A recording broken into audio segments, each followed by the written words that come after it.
Hello, ನಮಸ್ತೆ ಸ್ನೇಹಿತರೆ. ಪ್ರತಾಕುಮಟ YouTube ಚಾನೆಲ್ಗೆ ಆತ್ಮೀಯ ಸ್ವಾಗತ.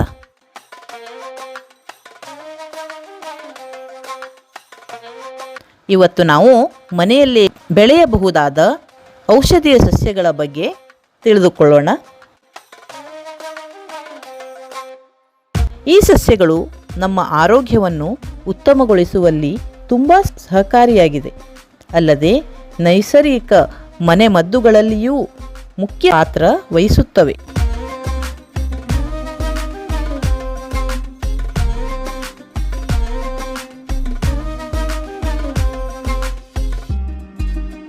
ಇಲ್ಲಿ ಇವತ್ತು ನಾವು ಮೊದಲನೇದಾಗಿ ತುಳಸಿಯನ್ನು ತಗೊಳ್ಳೋಣ.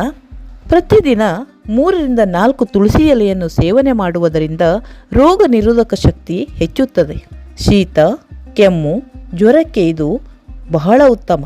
ತುಳಸಿ ಕಷಾಯವನ್ನು ನಾವು ಮಾಡಿ ಕುಡಿಯಬಹುದು.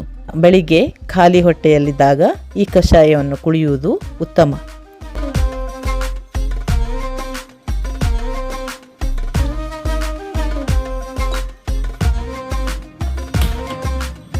ಹಾಗಾದರೆ ಕಷಾಯ ಮಾಡಲಿಕ್ಕೆ ಏನೇನು ಬೇಕು ಅನ್ನೋದನ್ನು ನಾವು ನೋಡ್ಕೊಂಡು ಬರೋಣ.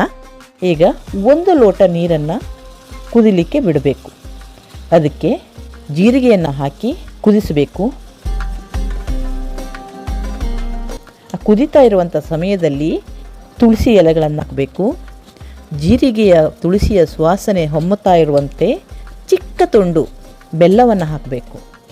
ಹಾಕದಾಗಿದ್ರೂ ನಡೀತದೆ, ಆದರೆ ತುಳಸಿಯ ಘಾಟು ಸ್ವಲ್ಪ ಕಟುವಾಗಿರುವುದರಿಂದ ದೊಡ್ಡದು ಬೇಡ, ಚಿಕ್ಕ ಚೂರು ಬೆಲ್ಲವನ್ನು ಹಾಕಬೇಕು.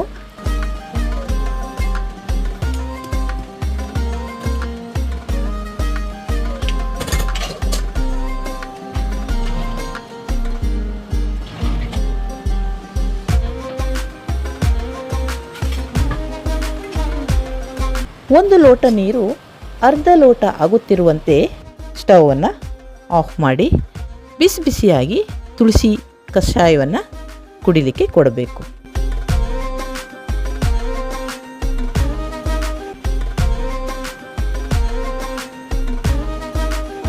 ಸ್ನೇಹಿತರೆ, ನೀವು ನೋಡ್ತಾ ಇದ್ದೀರಿ ತುಳಸಿ ಗಿಡಗಳನ್ನು. ಈಗ ಮಳೆಗಾಲದ ಅವಧಿ. ಈ ಒಂದು ಸಂದರ್ಭದಲ್ಲಿ ನೀವು ತುಳಸಿ ಗಿಡಗಳನ್ನು ನೆಟ್ಕೊಳ್ಳೋದು ಒಳ್ಳೆಯದು. ಸಾಮಾನ್ಯ ಗಿಡಗಳು ದೊಡ್ಡದಾಗ್ತಾ ಇದ್ದ ಹಾಗೆ ಅದಕ್ಕೆ ಈ ಥರ ನೋಡಿ ಕದರುಗಳು ಬರ್ತವೆ. ಇದರಲ್ಲಿ ಬೀಜ ಇರ್ತದೆ. ಈ ಬೀಜವನ್ನು ನೀವು ಎತ್ತಿಟ್ಕೊಂಡು ಈ ಮಳೆಗಾಲದ ಸಂದರ್ಭದಲ್ಲಿ ಹಾಕಿದರೆ ಅದು ಬಹುಬೇಗ ಹುಟ್ಕೊಳ್ತದೆ.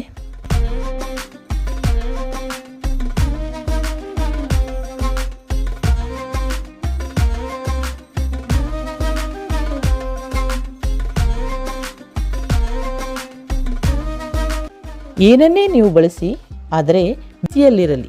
ಅಮೃತ ಅತಿಯಾದರೂ ವಿಷ ಅಂತ ಹೇಳ್ತಾರೆ.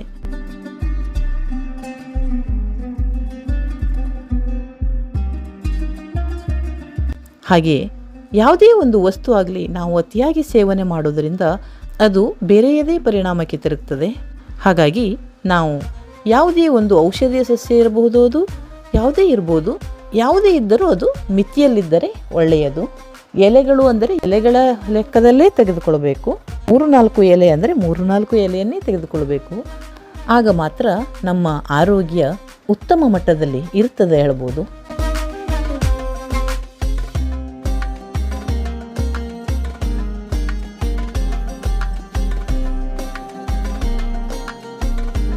ಸ್ನೇಹಿತರೆ, ಇಂತಹ ವಿಡಿಯೋಗಳನ್ನು ನಾನು ಇನ್ನು ಮುಂದೆಯೂ ನಿಮಗೆ ನೀಡ್ತಾ ಇರ್ತೇನೆ. ಯಾರೆಲ್ಲ ವಿಡಿಯೋವನ್ನು ಸಬ್ಸ್ಕ್ರೈಬ್ ಮಾಡದೆ ನೋಡ್ತಾ ಇದ್ದೀರಿ, ದಯವಿಟ್ಟು ಸಬ್ಸ್ಕ್ರೈಬ್ ಮಾಡ್ಕೊಳ್ಳಿ. ಅಷ್ಟೇ ಅಲ್ಲ, ಪಕ್ಕದಲ್ಲಿ ಇರುವಂತಹ ಬೆಲ್ ಐಕನ್ನನ್ನು ನೀವು ಪ್ರೆಸ್ ಮಾಡಿ ಆಲ್ ಆಪ್ಷನ್ನನ್ನು ಸೆಲೆಕ್ಟ್ ಮಾಡೋದ್ರಿಂದ ನಾನು ಹಾಕುವಂತಹ ಎಲ್ಲ ವಿಡಿಯೋಗಳು ನಿಮಗೆ ಮೊದಲೇ ಬಂದು ತಲುಪ್ತವೆ.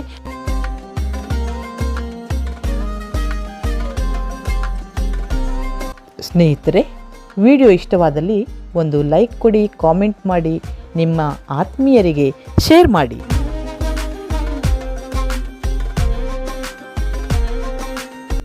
ಇಲ್ಲಿಯವರೆಗೂ ಈ ವಿಡಿಯೋ ನೋಡಿದ ತಮಗೆಲ್ಲ ಧನ್ಯವಾದಗಳು. ಇಂತಹದೇ ಮುಂದಿನ ಒಂದು ಉಪಯುಕ್ತ ವಿಡಿಯೋದೊಂದಿಗೆ ಮತ್ತೆ ಭೇಟಿಯಾಗೋಣ. ನಮಸ್ಕಾರಗಳು.